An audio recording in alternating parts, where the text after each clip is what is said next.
atelier avec la professeure Côté et la professeure Anderson.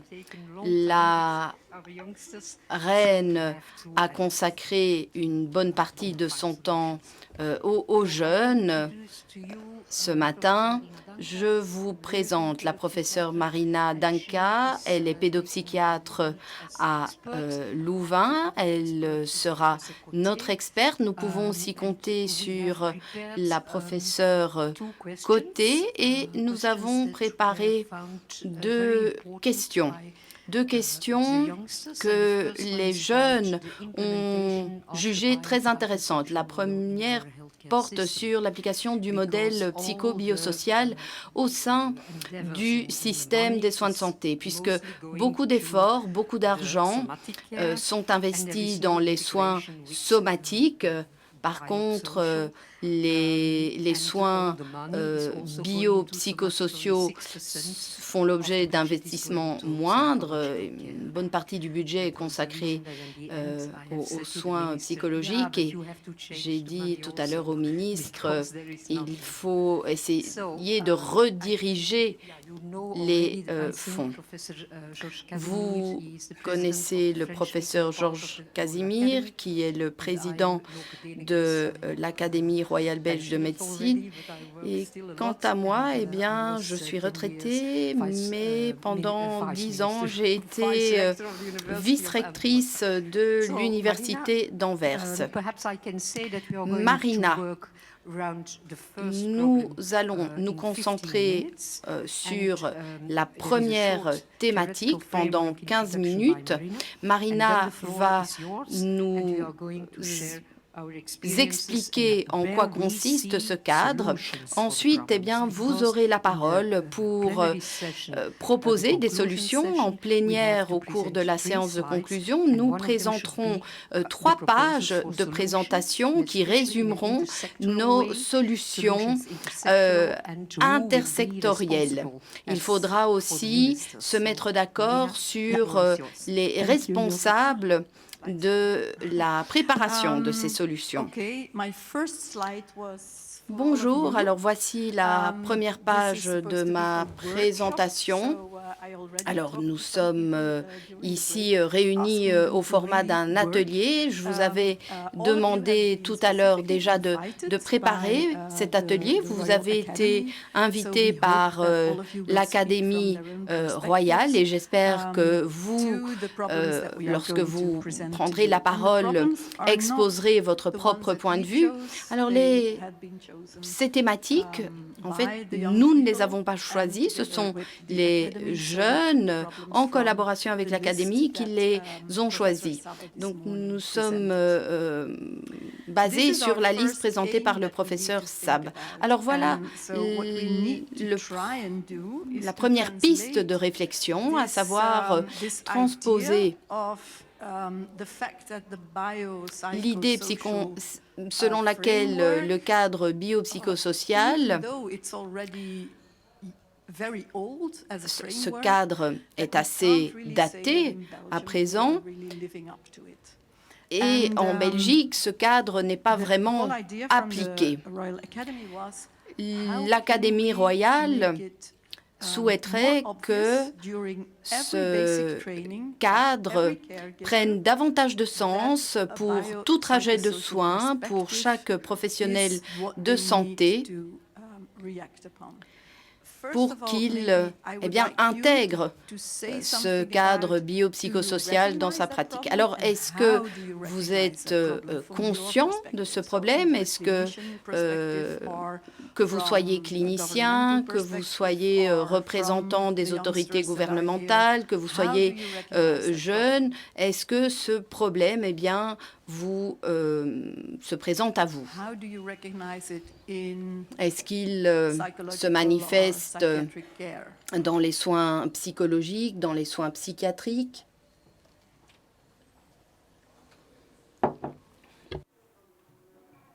Marc. Are we going to use microphones? Alors, je vous apporte le micro.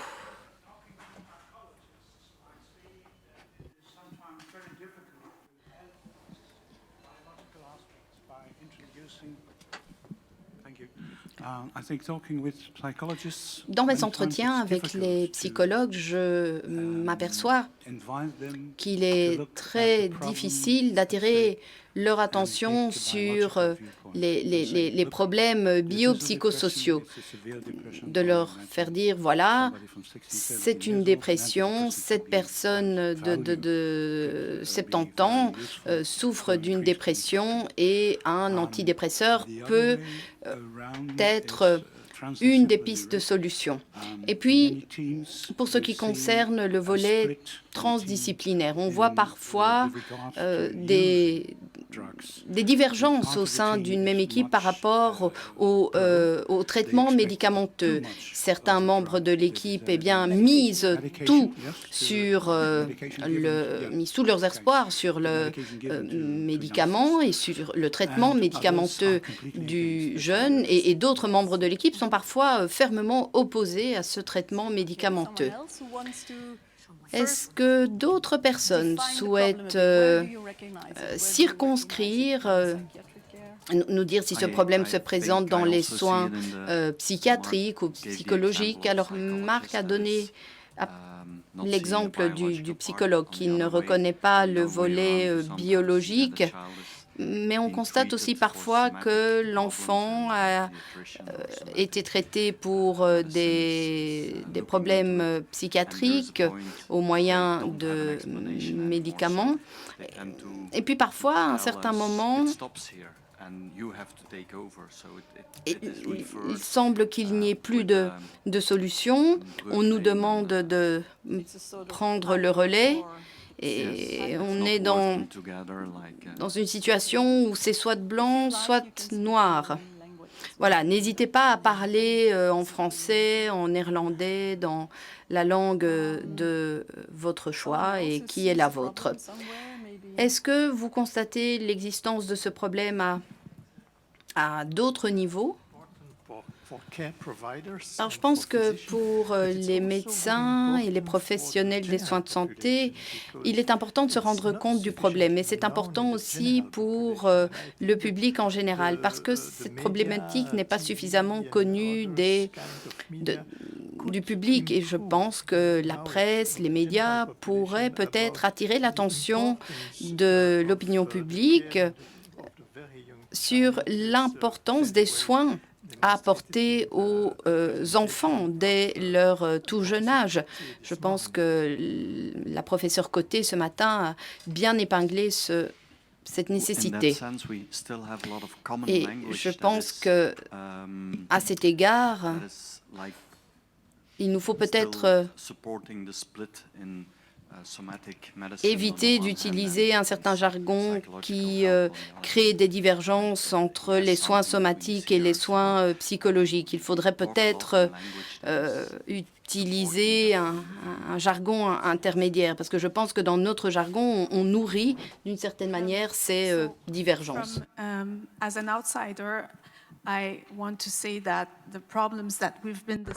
Alors, je dois dire que les problèmes que l'on a abordés aujourd'hui ne sont pas propres uniquement à la Belgique. En fait, je crois qu'à certains égards, la situation y est peut-être meilleure que dans d'autres endroits. Ici, je fais référence aux pays de l'OCDE que je connais. Et j'y vois beaucoup de motivation dans le chef des politiciens aujourd'hui, ça m'a impressionné, je dois vous le dire.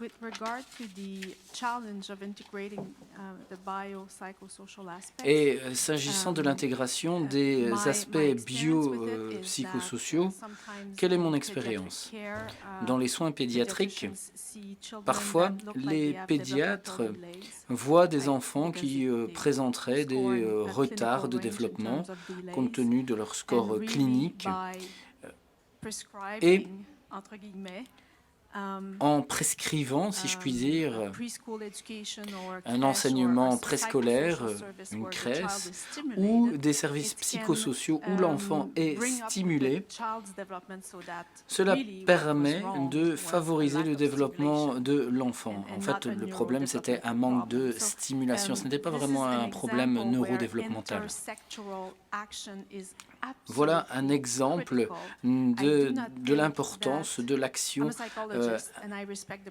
psychosociale. Donc je suis psychologue, je respecte fortement les professionnels. Je crois toutefois qu'il y a encore beaucoup de marge de manœuvre pour la santé mentale des gens. Mais je crois que nous n'aurons jamais assez de spécialistes de santé mentale pour aider toutes celles et ceux qui en ont besoin.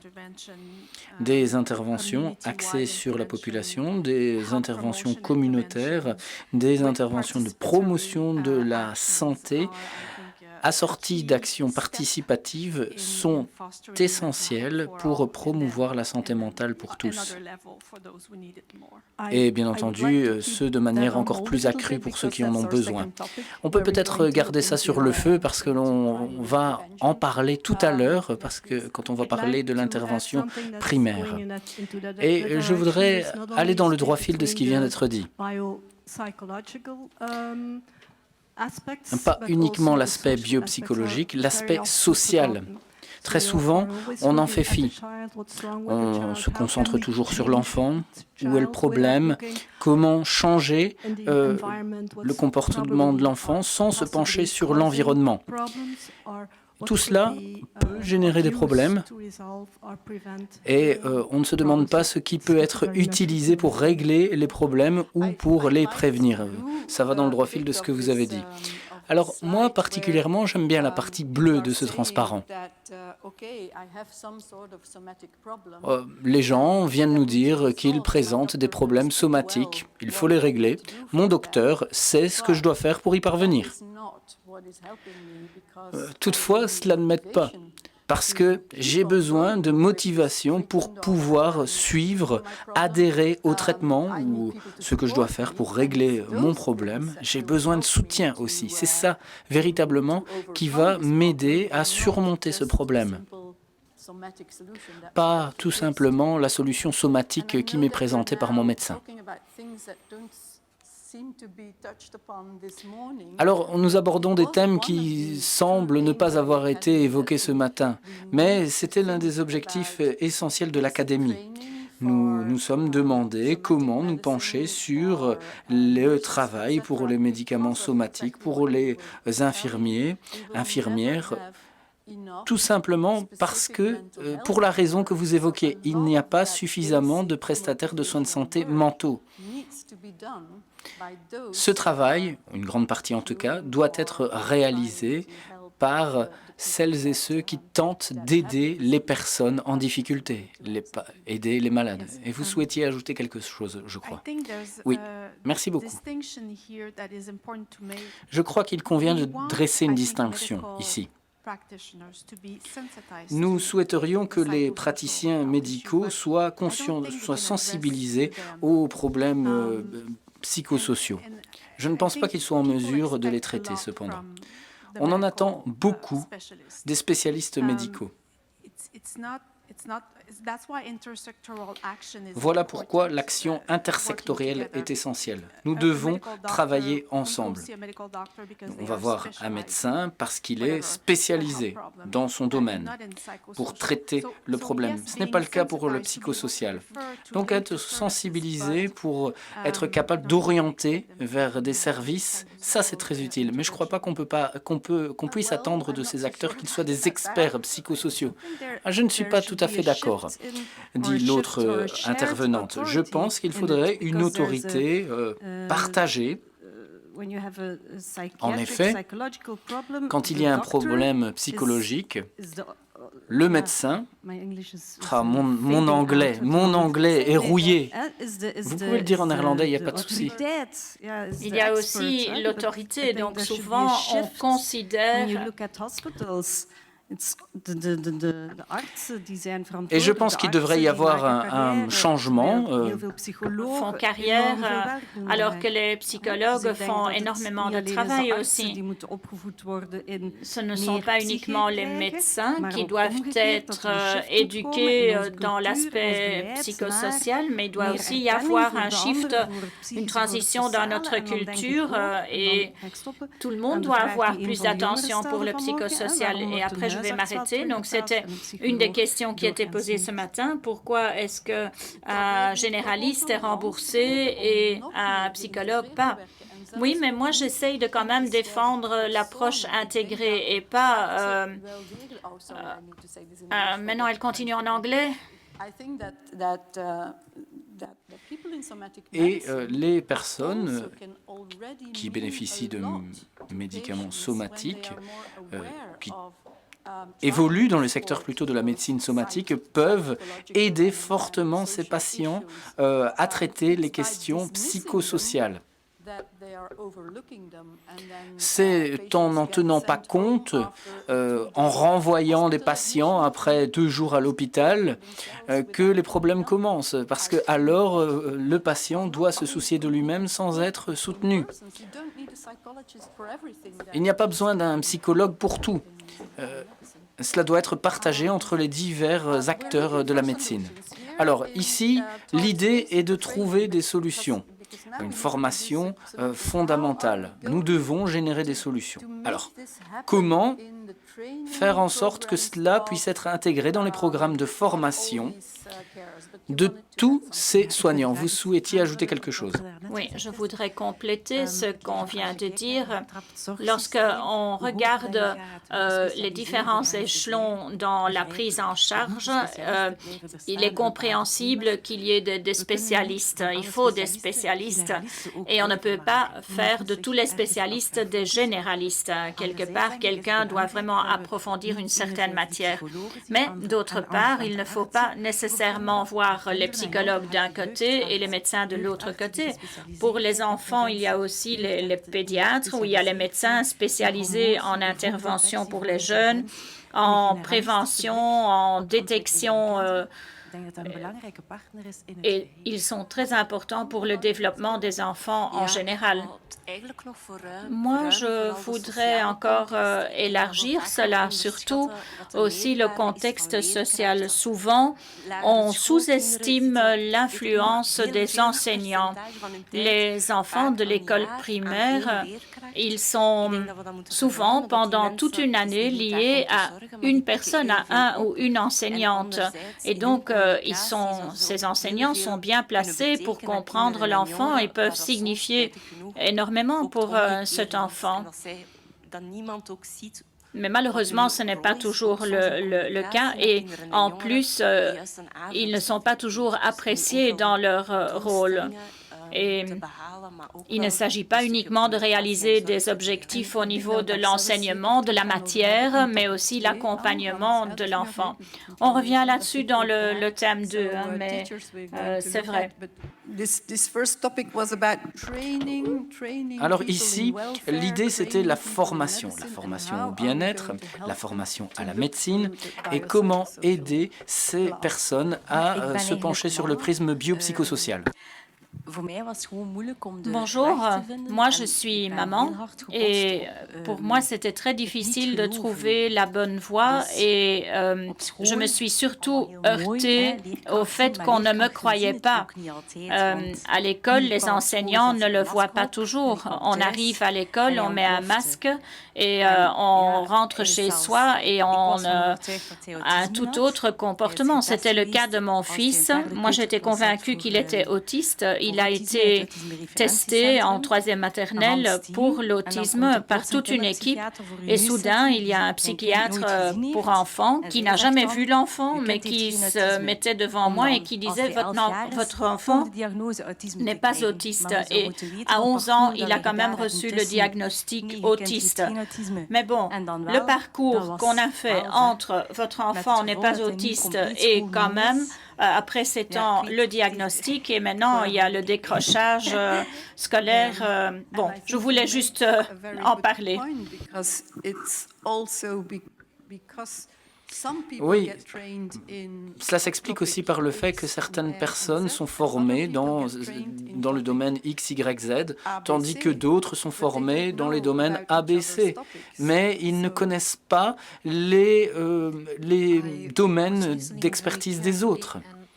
Alors je vous écoutais très attentivement et je me disais que nous devrions peut-être nous mettre en quête d'un modèle dans notre pratique au quotidien pour mettre en place le modèle biopsychosocial. Il y a énormément de soignants en jeu et au cœur de notre attention, un enfant, un jeune enfant. Et donc, je pense que nous devons trouver une autre solution pour traiter les enfants. Peut-être que les médecins généralistes ne sont pas forcément bien formés pour le faire, mais il faudrait un genre de médecin généraliste mieux formé et plus particulièrement aux considérations biopsychosociales. Pas directement sur les maladies, mais peut-être sur la santé, pour accomplir une tâche de prévention et pour parvenir à détecter précocement tout cas. Une personne qui soit consciente de la complexité de ces trois aspects. Je crois qu'il nous faut un autre type de soignant qui supervise la situation et qui est capable d'orienter. Il faut, madame, monsieur, que vous alliez vers un psychologue, vers un kiné. Il faut faire du sport, il faut suivre, lire, il faut aller au théâtre, jouer comme acteur. Une personne en soi qui soit en mesure de réaliser une analyse sous le prisme de ces trois domaines et qui est ensuite à même d'orienter vers les soignants dans leurs diverses spécialités. Vous l'avez bien dit, les spécialités sont nombreuses et des spécialistes sont vraiment très pointus dans leur domaine. Donc, il faut quelqu'un qui excelle dans les points communs entre ces domaines. Peut-être que l'idée, c'est de créer un super diagnosticien. L'idée, c'est de commencer chaque formation sur la base du modèle psychosocial et que tout le monde utilise le même cadre.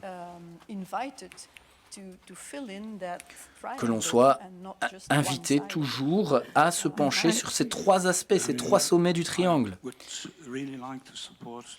Je voudrais tout à fait me faire l'écho de l'idée qui a été mise en avant.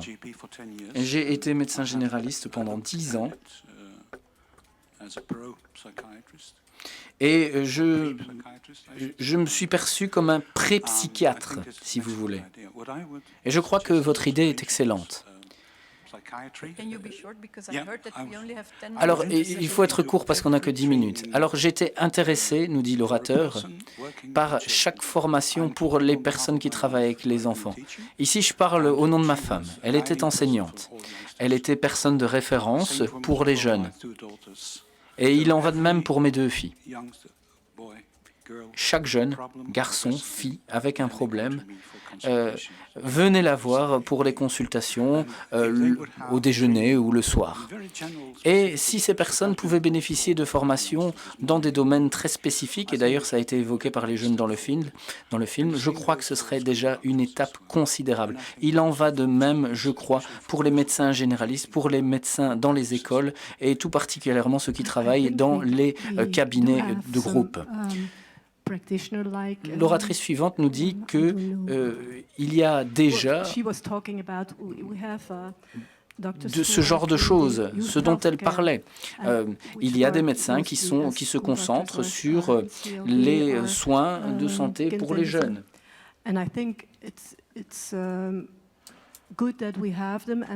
Je crois qu'il est très bon d'en disposer et je crois que cela peut également être impliqué dans d'autres domaines, pas uniquement à ce niveau-là.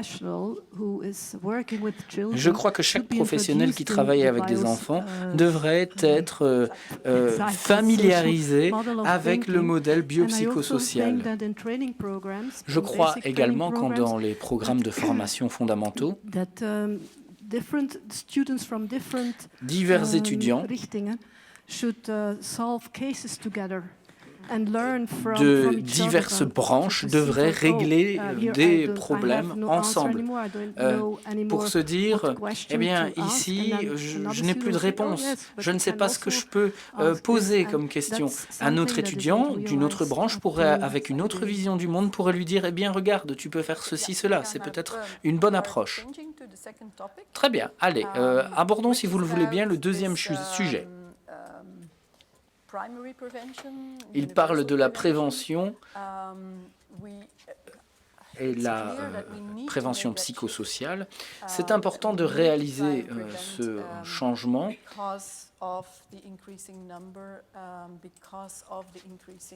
compte tenu du nombre croissant, des risques croissants, des décrochages scolaires aussi croissants.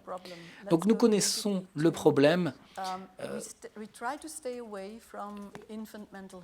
On a tenté de ne pas aborder la santé mentale des jeunes enfants parce que c'est le sujet d'un autre atelier. Mais quels autres types de programmes de prévention sont faisables en Belgique? Oui, vous avez la parole. Est-ce que vous pourriez lui donner le micro?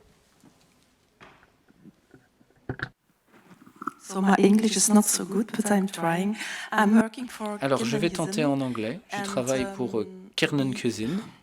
Je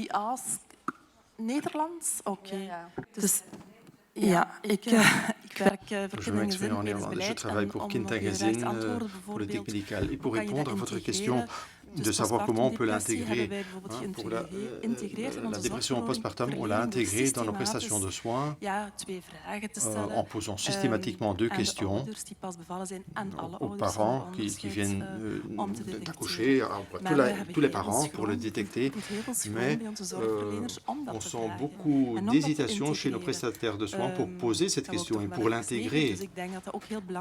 Donc je crois que c'est également très important de sortir de cette sphère de tabou. Quand je demande à Tumal, je dois aussi pouvoir passer à une autre question. They are trained to ask those questions. Alors, d'autres idées peut-être d'intervention primaire? Je crois qu'il faut travailler ensemble, comme des psychologues au sein de la même équipe. Il faut parler ensemble. Je crois que c'est important, ce dialogue. So I was thinking also like youth work is really Je pense que le travail des jeunes est très large. Donc, dans le travail de jeunesse, scout, pas trop, je trouve qu'il est important de travailler là aussi de manière psychosociale, ne fût-ce que pour demander aux enfants comment ils se sentent le dimanche. Rien que ça, c'est s'attarder sur la question de savoir comment ils se sentent. Et c'est déjà en partie de la prévention, car on s'attarde sur les sentiments et comment les enfants se sentent ou se portent.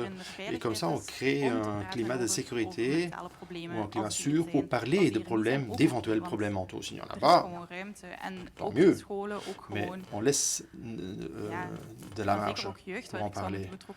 Donc le travail de jeunesse aussi devrait certainement y être associé, pas seulement le côté sanitaire.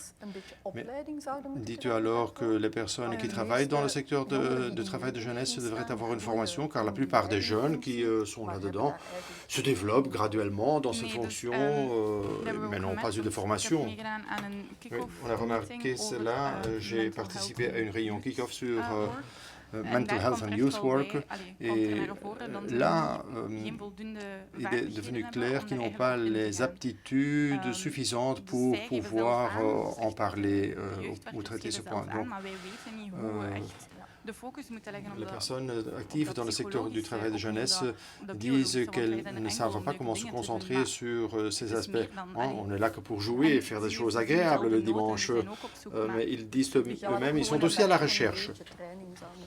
Oui, mais donc il faudrait un peu de formation. Oui, ça commence tout simplement pendant ces loisirs. Ok, donc travail de jeunesse. Okay.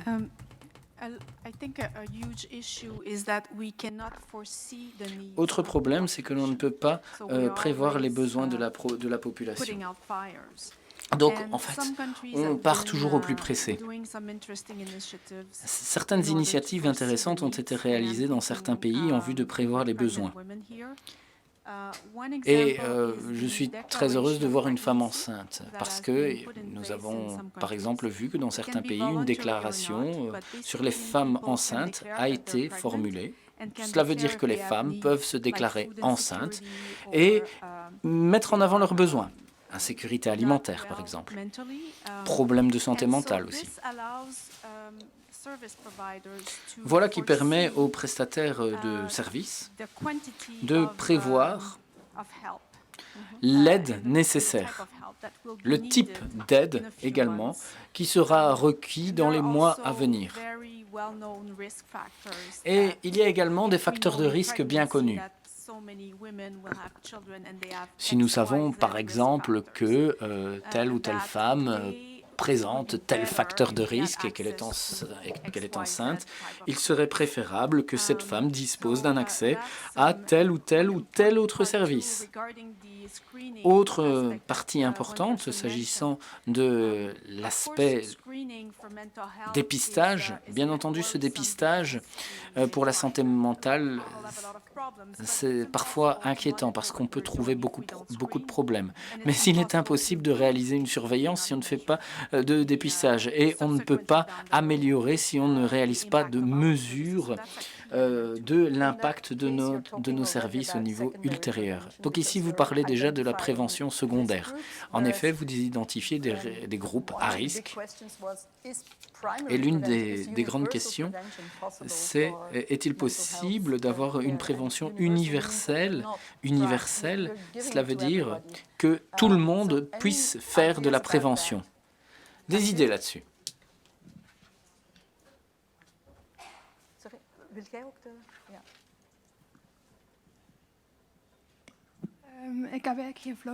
En fait, j'ai aucune idée si on en a déjà discuté.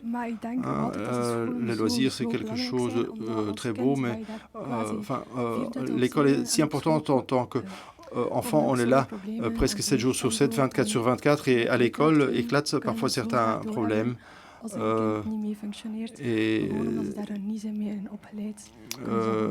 Parfois, les enseignants, s'ils n'ont pas de formation s'ils n'ont pas eu de formation en la matière, ne le remarquent pas. Et ton espoir, c'est alors que l'on forme mieux les enseignants, ou est-ce que tu dis qu'en fait, il faudrait d'autres personnes présentes à l'école? Les enseignants voient les élèves presque 24 sur 7 et d'autres pas. Mais je crois que dans la formation, il est également très important de tenir compte de l'aspect de la santé mentale et aussi la normalisation du bien-être mental est aussi quelque chose de très important à l'école. À l'école, on véhicule aussi des valeurs et des normes, et si on fait cela, cela aura aussi un grand impact. Donc là, on revient à ce qui vient d'être dit. Les enseignants aussi. Voilà, tu viens de me le confirmer. OK. Attendez, on a encore 1, 2, 3... Oui, je voulais juste réagir à cela. Je suis tout à fait d'accord par rapport aux écoles. Ils ont plus d'expertise, mais je plaide aussi pour une connaissance limitée. C'est quoi ADHD, c'est quoi une dépression, l'autisme. Quand on a un enfant devant soi avec n'importe quel symptôme, ça peut signifier quelque chose et aller en dialogue ou ouvrir le dialogue là-dessus. Sinon, on va créer des mini-experts et alors on rate beaucoup d'autres choses, ce qui n'est pas bon non plus. That were put by the academy are really good because you need to add them up. Alors, on parle de formation, on parle de prévention universelle, mais la prévention universelle n'implique pas que tout le monde doit tout savoir, en fait. Il faut savoir aider, être présent, écouter, et puis, si cela a l'air plus grave, ces personnes doivent être à même d'orienter vers d'autres personnes. Et on en parle d'ailleurs dans un autre atelier. C'est un outil indispensable. Vous aviez une question? Je crois qu'il est en effet important. Arthur, je t'ai déjà passé 3 fois. Merci. Je suis tout à fait d'accord avec la dernière intervention. Je voulais également, tout simplement, ajouter, pour faire référence à ce qui a été dit dans le film, il y avait beaucoup de commentaires des enfants sur l'importance pour eux de parler davantage de la santé mentale à l'école pour avoir davantage de connaissances sur la santé mentale. Je crois que ce renforcement des connaissances est très important. Et depuis un très jeune âge, pour que cela soit normal, tout à fait, oui, pour lutter contre la stigmatisation. Oui, je voudrais encore réagir à ce que Madame a dit. Je crois qu'il est en effet important que les adultes, les appuis autour des enfants puissent capter les signaux, mais seulement tous les enfants n'émettent pas des signaux. Nous internalisons les problèmes. Oui, c'est ce que je viens de dire, dit Madame, mais elle dit hors micro, elle devrait utiliser le micro, sinon. Mais dans la pratique, on voit souvent que si un enfant commence à jeter une chaise dans le couloir, ça se remarque directement, mais quand un enfant ne dit rien dans la classe, ça ne saute pas tellement aux yeux. C'est pourquoi je voudrais ajouter à ce que j'ai entendu ce matin, nous ne pouvons pas partir de la supposition erronée que les enfants puissent toujours faire le pas vers une personne d'appui. C'est pourquoi il est important d'avoir une offre garantie systématique, tant pour les enfants que pour les parents, qui leur offre la possibilité de, donc tant à la demande qu'à des moments donnés.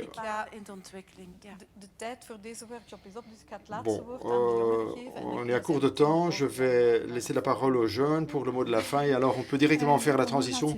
Je voulais juste encore dire, tout simplement le fait, comment on interpelle un enfant par rapport au bien-être mental.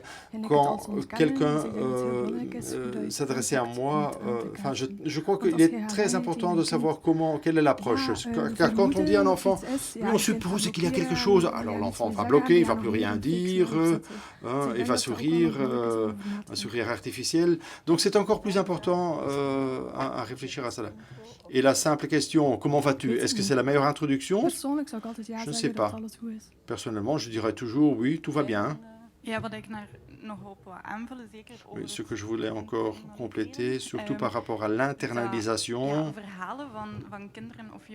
les histoires des enfants ou des jeunes qui ont vécu cela peuvent bien être utiles. Souvent, ils savent alors qu'ils ne sont pas seuls. Ça peut précisément les stimuler pour en parler, car souvent, on se dit, oui, je suis anormal. Oui, ça, on pourrait essayer de le réaliser dans les classes. Ok, très bien. Merci pour toutes vos idées. Je vais en rester là. Je voulais juste encore dire, moi aussi, je ça personnellement, je faisais toujours des recherches pour d'autres personnes. Est-ce que ça existe? Est-ce que d'autres ressentent ça aussi? Est-ce que c'est normal? Ou parfois à la télé, quand il y avait un programme sur le bien-être mental, j'étais toujours en train de faire des recherches là-dessus quand j'avais vu quelque chose. Oui, c'était ma proposition. Quelqu'un disait récemment, je crois que c'était Nadia Van Broek, un des professeurs de psychologie, que, en fait, il faudrait un programme quotidien sur le bien-être à la télé.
This is working. Yeah, this is working. Okay, thank you. We're a little bit improvising because Alors, on a dû un petit peu improviser puisque, a priori, les deux ateliers devaient avoir lieu ensemble, mais bon, ici on a dû les séparer. Je vais vous présenter nos intervenants. Tout d'abord, Mika. Mika qui est Mika dit elle-même, je suis une jeune qui elle-même a fait un long chemin. J'attache une grande importance à l'écoute et à la représentation des voix des jeunes et des adolescents sur les soins de santé mentale. Et je sais, je te connais déjà, que tu es très passionné et que tu as beaucoup d'ambition lorsqu'il s'agit de ce thème-là. Hein? Yvonne, introducing you again would be too extensive.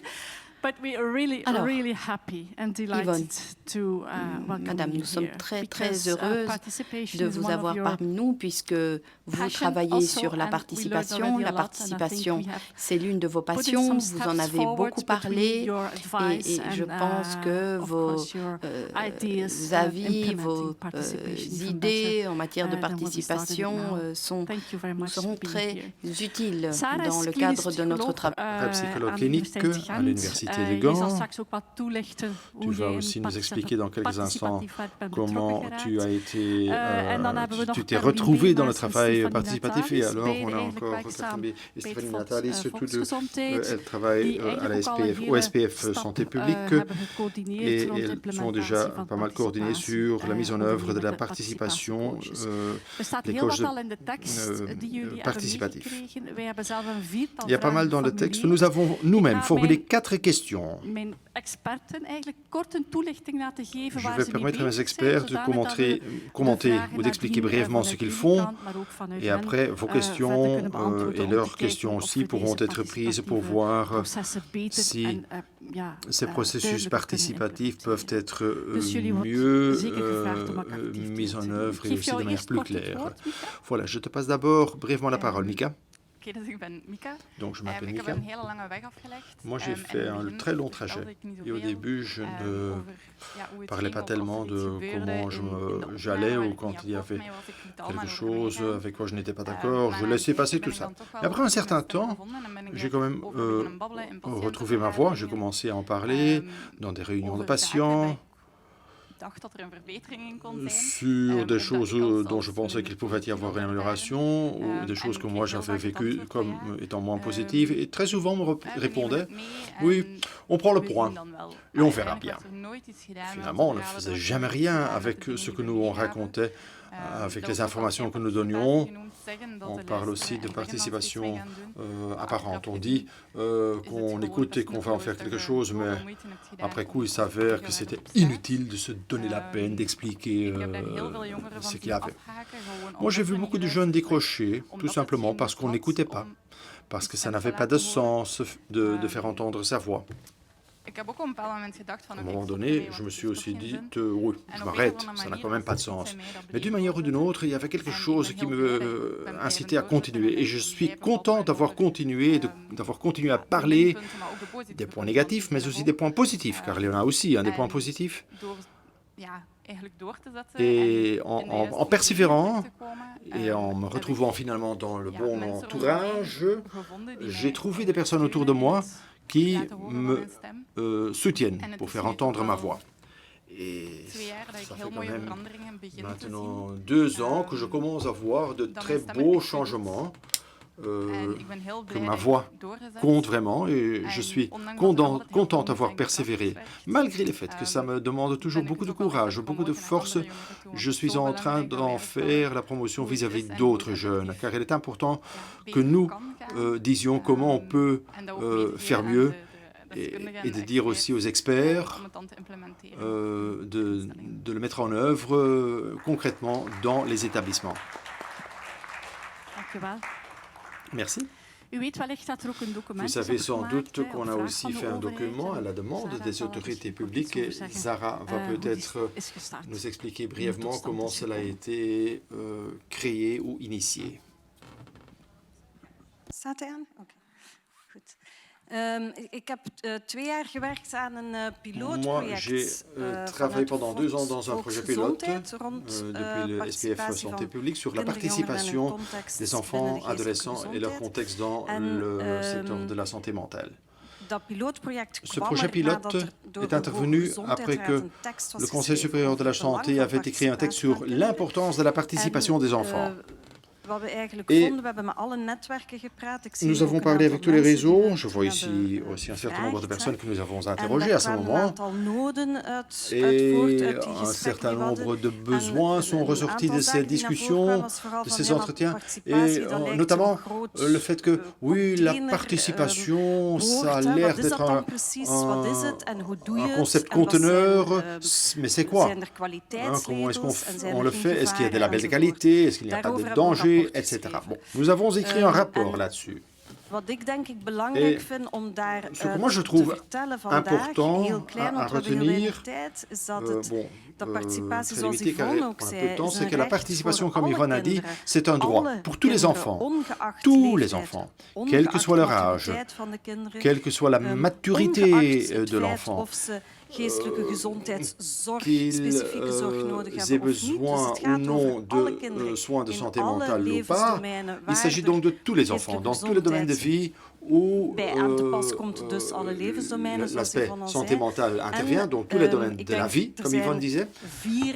Et je crois qu'il y a 4 principes essentiels qui forment la participation. Tout d'abord, nous devons laisser l'opportunité ou donner l'opportunité aux enfants et aux adolescents de participer. Nous devons faciliter cela, nous devons les interroger. Est-ce que tu te sens entendu? Est-ce que tu peux faire entendre ta voix? Deuxième principe important, c'est de voir comment nous pouvons leur donner une voix. Nous devons créer des possibilités pour cela. Troisième principe important, c'est que nous devons veiller à ce qu'il y ait un public pour écouter cette voix. Les personnes qui écoutent cette voix, est-ce que ce sont les personnes qui ont une responsabilité pour en faire quelque chose? Ça, c'est important. Et enfin, et je crois que ça, on a tendance à l'oublier le plus, quelle est l'action qui suit? On a beau être tous ensemble là aujourd'hui et nous écouter, mais qu'est-ce qu'on en fait concrètement? Ça, c'est important. Et ça, nous devons aussi le rendre aux enfants et aux jeunes. Nous avons entendu ta voix et nous allons en faire ceci ou pas cela. Mais il faut en parler. Et là, le processus recommence, car la participation, ce n'est pas quelque chose d'unique. Non, c'est un processus continu. Et je crois que ça est important. C'est ce que je voulais dire aujourd'hui. Voilà, merci. Et néanmoins, nous avons déjà fait des pas. Est-ce que vous pouvez l'expliquer? Oui, je l'espère. Et ce que Sarah vient de dire, c'est déjà un premier pas. Et le SPF Santé publique est vraiment convaincu que les enfants et les jeunes doivent être considérés comme des participants actifs et que grâce à cela, on peut avoir des soins plus ciblés, plus qualitatifs et plus efficaces. Et ça, c'est très, très important. Et c'est aussi un mot-clé très important, la réforme des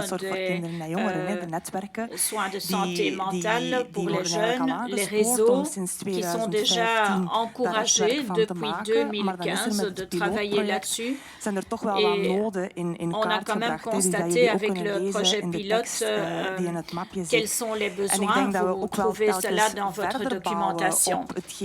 Nous continuons à construire sur ce que nous avons appris en ce qui concerne la participation. Et ce qui s'est avéré dans le rapport, c'est qu'il faut un engagement spécifique. Il faut vraiment des personnes qui donnent un appui et qui travaillent avec un focus. Le ministre Van den Broek en a parlé ce matin. Nous avons maintenant prévu désigner un coach de participation pour chacune des provinces et d'ailleurs ils sont présents ici. Bonjour. Ici devant, il y a Erin et Louise. Annelies est là. Donc on a 2 néerlandophones et 2 francophones parmi nous pour les coachs de participation pour ces réseaux réseau des jeunes et des enfants. Et en fait, ils doivent trouver une solution pour les problèmes que Mika a connus. C'est très agréable de la voir ici dans notre panel. J'ai déjà beaucoup parlé avec elle et c'est tellement dommage qu'elle a été déçue, qu'elle s'est heurtée à un mur, mais heureusement, elle a quand même gardé l'espoir et les coachs de participation devraient maintenant aider des jeunes comme Mika à trouver plus facilement son chemin. Ils ont une mission difficile. Ils ont 4 points à vérifier. Ils doivent travailler avec les jeunes, avec tous les acteurs. Ils doivent travailler sur l'information, ce qui concerne les troubles de santé mentale et les solutions, et ceci de façon accessible et compréhensible pour les enfants. Deuxièmement, ils doivent vraiment encourager les jeunes à s'exprimer, à donner leur opinion aussi en ce qui concerne la prise de décision pour leur santé mentale. Troisième point, ils doivent trouver des initiatives pour vraiment impliquer les jeunes de façon active dans cette prise en charge, la prise en charge à un niveau micro, individuel, dans leur propre trajet, mais aussi au niveau de la politique dans un réseau et même par rapport à la politique des autorités. Là aussi, il faut plus de recommandations et plus de conceptualisation de la vision des jeunes. Et le quatrième point important pour les partenaires dans ce réseau, c'est que cette prise de connaissance soit renforcée et pour qu'on comprenne vraiment quelle est l'importance et quels sont les fruits qu'on peut cueillir grâce à cette participation. Donc, c'est vraiment une tâche énorme. Entre-temps, nous avons trouvé tous les coachs de participation, n'est-ce pas, Stéphanie? Et je crois que tout le monde a vraiment envie de commencer avec ce travail. You go somewhere and people want to start such a participative Alors, effectivement, c'est un processus participatif qui demande beaucoup d'énergie, beaucoup de connaissances. Alors, quelle serait la première question à poser aux gens, à toute personne qui est désireuse de s'embarquer dans ce processus de participation? Quelle serait la première question que vous poseriez, madame? J'espère que vous m'entendez. Eh bien, si les gens ont déjà essayé l'approche participative avec les jeunes et les enfants atteints de problèmes de santé mentale, à votre avis, quels sont les facteurs qui vous ont permis de bien effectuer votre travail? Quels sont les obstacles que vous avez rencontrés? Au Royaume-Uni, eh bien, un des obstacles, c'est l'obtention de financement, parce qu'il faut pouvoir rembourser ces enfants, ces adolescents qui sollicitent les systèmes d'aide. Ces jeunes doivent pouvoir être remboursés et notre modèle de soins de santé prévoit un remboursement automatique des déplacements, des logements. Nous prépayons aussi une partie de ces soins. Alors, à un autre niveau, là où ces jeunes effectuent le même travail que nous, eh bien, ils deviennent rémunérés. Ils bénéficient d'un salaire adéquat. Donc, il faut, je pense, dans un premier temps, partir à la recherche de financement, ou en tout cas s'interroger sur les financements. Et puis, il y a aussi toutes les questions psychologiques et émotionnelles. Est-ce que les adultes se sentent prêts? Est-ce qu'ils se font suffisamment confiance? Est-ce qu'ils font suffisamment confiance aux jeunes pour s'embarquer dans ce processus? Mais j'aimerais connaître vos impressions. Qu'avez-vous tenté? Qu'est-ce qui a fonctionné? Pourquoi ça a fonctionné? Ou pourquoi est-ce que ça n'a pas fonctionné? Ou pourquoi est-ce que ça a été difficile? Est-ce qu'il y a des personnes qui ne font pas de la participation parce qu'ils considèrent qu'il y a trop de barrières, peut-être, trop d'obstacles? Merci beaucoup. Moi, je suis encore étudiante orthopédagogie et j'ai écrit une thèse pour l'école avec comme sujet comment entendre la voix des jeunes et comment promouvoir les codécisions des jeunes. Et c'est basé sur la même théorie de participation. Nous avons développé cela sur mesure des jeunes et comme ça, ils ont vraiment leur propre apport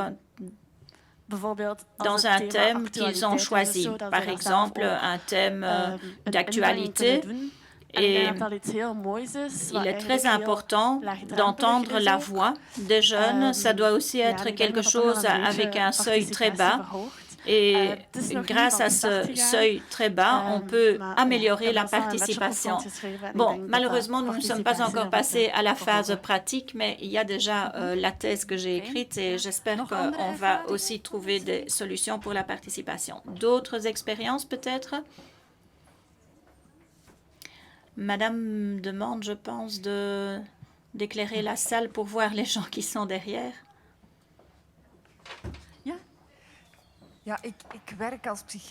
Moi, je travaille comme psychiatre dans une équipe outreach pour les enfants en âge de transition et de façon standard, nos réunions d'équipe s'organisent avec les jeunes et les parents.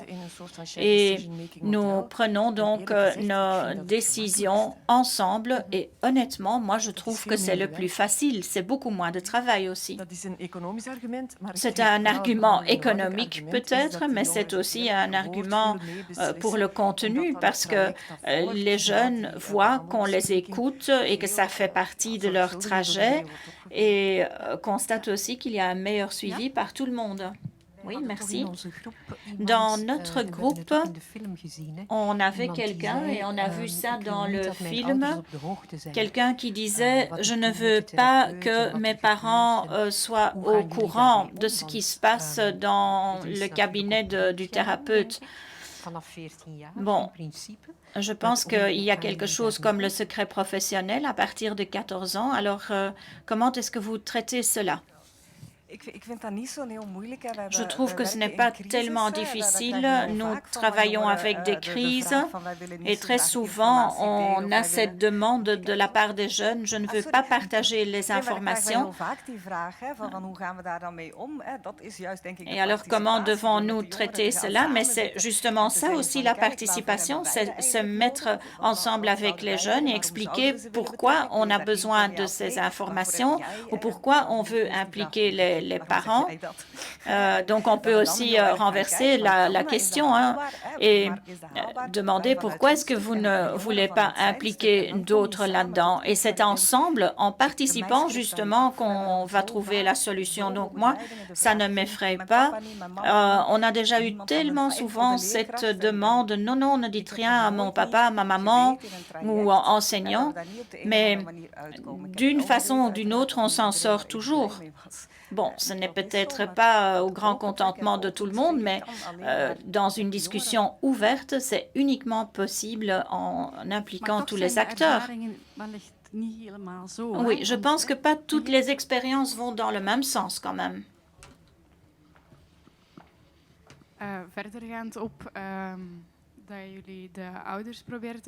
En ce qui concerne l'implication des parents, que faites-vous si les parents ne veulent pas? Donc, s'ils refusent la participation, alors le jeune se retrouve seul. Est-ce que vous, en tant que prestataire de soins, est-ce que vous continuez à chercher ce contact avec les parents? Ça, c'est quand même une question à laquelle je n'ai pas de réponse. Moi-même, j'ai eu de très mauvaises expériences à ce sujet. Non, mais ça veut dire qu'il n'y a pas eu de participation et pas avec toi non plus, puisque si tu parles d'une mauvaise expérience. Mais bon, je ne vais pas entrer dans un cas individuel, évidemment, mais je pense que c'est peut-être parfois une erreur aussi de ceux qui essayent d'aider, c'est de continuer à offrir toujours la même chose au lieu de chercher peut-être une autre solution dans la participation. Qu'est-ce qu'on veut et comment est-ce qu'on peut offrir aussi une aide, une sécurité, même si c'est sans les parents? Mais chaque fois, trouver une solution dans la participation. C'est ça justement, cette belle idée derrière la participation. Et il faut quand même avouer qu'il y a 10 ans, on en parlait beaucoup moins. Maintenant, c'est vraiment la force de la participation, c'est que on va aussi en dehors des solutions standards. Il faut surtout savoir ce que l'enfant veut, c'est ça, sa participation, mais en même temps, on peut dire et répondre à l'enfant, oui, j'ai compris que tu ne veux pas que tes parents soient présents, mais là, à un moment donné, il faut quand même prendre une décision et dire, je sais qu'en fait, tu ne le veux pas, mais ici, c'est vraiment nécessaire. D'autre part, parfois, on va voir que ça peut avoir un effet tellement négatif qu'on ne va pas le faire, mais c'est toujours de l'enfant qu'il faut partir. Et ça sera très, très individuel et personnel pour tout le monde. Je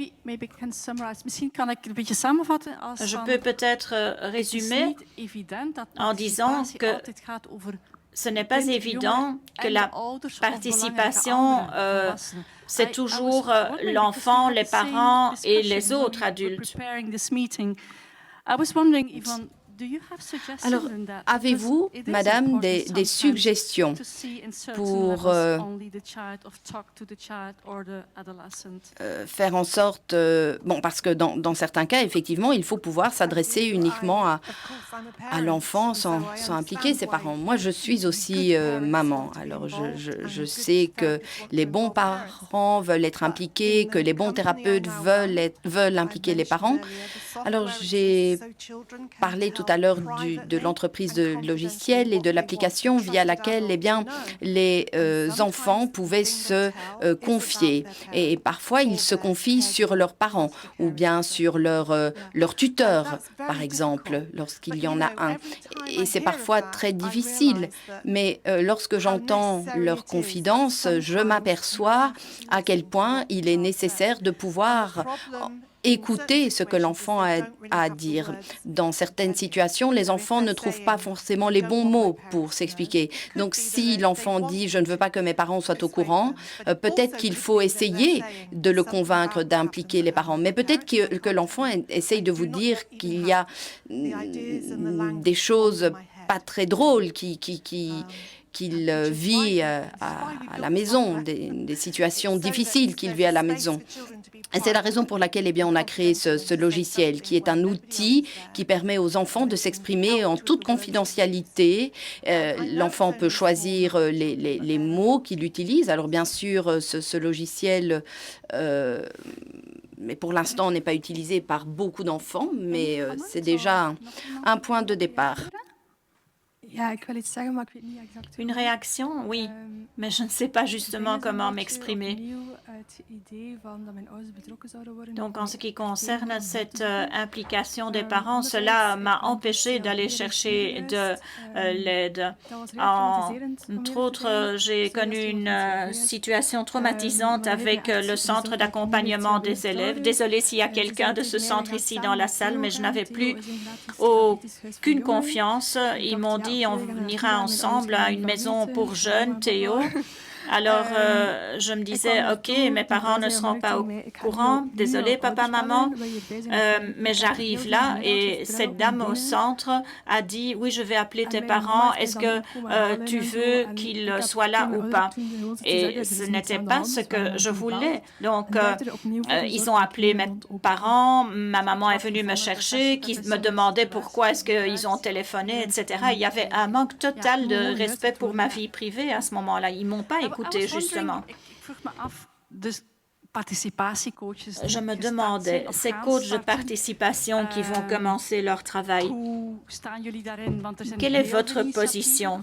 Parce qu'on sait qu'il y a déjà beaucoup d'initiatives pour la participation, des initiatives qui fonctionnent bien, moins bien, mais quelle est votre perspective? Qu'est-ce que vous allez faire en commençant votre tâche. Voilà, j'ai déjà le micro, donc je vais en profiter. En ce moment, nous faisons une cartographie de toutes les initiatives qui existent déjà. Il y a beaucoup d'initiatives, d'institutions qui sont aussi curieuses et on ne doit pas réinventer l'eau chaude. On doit juste essayer de rassembler nos forces et d'offrir un maximum aux jeunes. Ce que je remarque aujourd'hui, c'est le fait qu'il est quand même très important d'écouter. C'était dans le groupe de travail précédent. Ici aussi, il faut à nouveau apprendre à écouter les autres. Aussi la dame qui a dit le diagnostic d'autisme, puis pas, puis oui, tout cela aurait peut-être pu être évité si on s'écoutait un peu plus. Et ça, c'est important pour les coachs de participation envers les parents, envers les différents centres, les jeunes. De quoi avons-nous besoin pour travailler de façon participative? Et je pense que nous devons surtout profiter du fait que nous avons été créés, notre mission a été créée et qu'on doit promouvoir la participation. Pour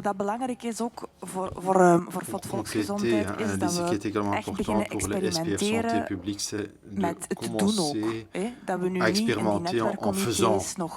Et pas dans ces comités de réseau, de parler encore longuement de comment on va le faire. Non, les jeunes et les adolescents, le moment est venu de se mettre autour de la table et de chercher ensemble comment nous pouvons installer cela d'une manière efficace et effective. Mais au niveau national, on se réunit quand même régulièrement, également par communauté linguistique, avec les coachs de participation, parce que nous voulons le faire avec soin. C'est un fil rouge tout au long de la journée. Nous voulons vraiment aller vers les enfants et les adolescents.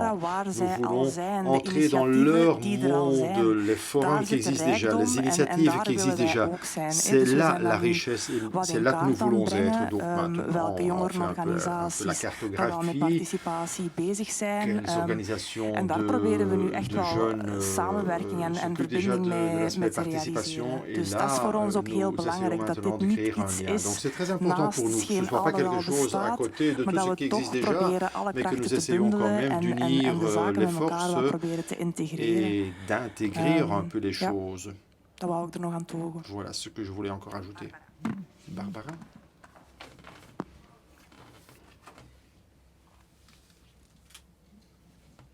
Alors, moi, je suis coordinatrice d'un réseau, et donc ça fait un certain temps qu'on est sensibilisé à cette question de la participation. Notre chargé de projet en participation n'est pas là aujourd'hui, mais c'est vrai que l'idée, en tout cas, qui est là dans notre réseau, c'est d'aller à la rencontre des jeunes. Et notre organe décisionnel, justement, le précédent comité de réseau qu'on a eu, on a amené une situation qui a été d'une part analysé par les professionnels, mais aussi notre chargé de projet en participation a été rencontrer le jeune. Et donc, il est venu, il a enregistré toute la conversation avec le jeune, et il est venu porter la voix du jeune dans nos organes décisionnels. Et donc, c'est vrai que c'est cette idée de ces coachs de participation, c'est d'aller à la rencontre des jeunes, parce que c'est vrai que c'est ce que vous disiez tout à l'heure, la question du financement, pour que ces jeunes puissent venir et participent aux organes décisionnels, il faudra aussi mettre de l'argent de ce côté-là. Mais l'idée qu'on a pour l'instant, c'est d'aller vers eux, c'est d'aller dans les écoles, c'est d'aller à la rencontre de ces jeunes et de nous demander leur avis par rapport à une situation qui est analysée par les professionnels, mais c'est aussi leur avis et leur vécu par rapport à la situation.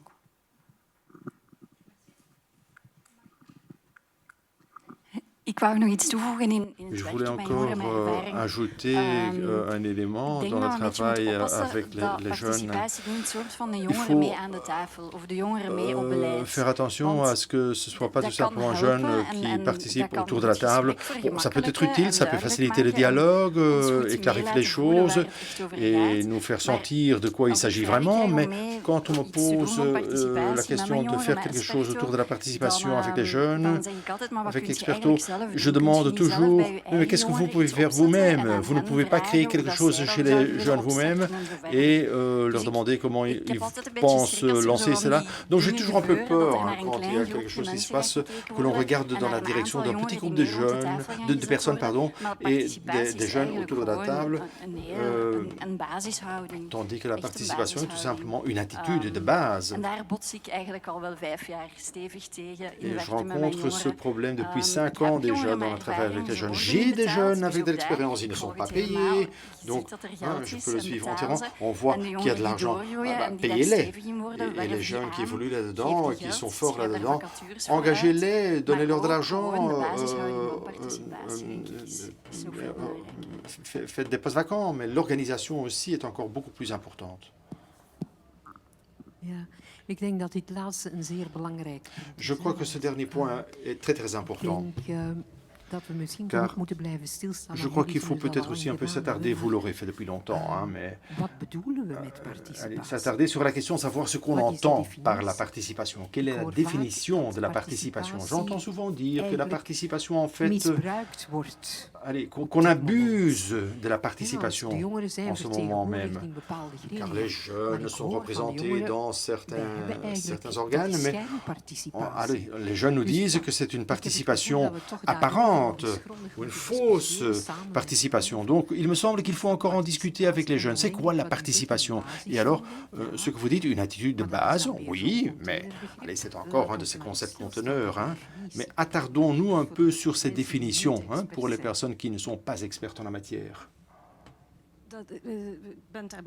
Oui, d'accord, je suis d'accord. Je trouve aussi que la participation est en fait un peu un terme pourri, parce que c'est un terme si difficile. C'est un terme conteneur et il y a un peu de tout et rien dedans. Tant que je faisais ce projet avec mon collègue Sam Berten, avec qui je travaillais, nous nous sommes très souvent demandé quel serait un meilleur terme, un terme plus facile. Mais en fait, ce n'est pas si facile que ça, car on pense à la collaboration, coopération. Il faut interrompre, car je crois que la reine arrive. Donc, il va falloir s'arrêter. Mes excuses. Merci.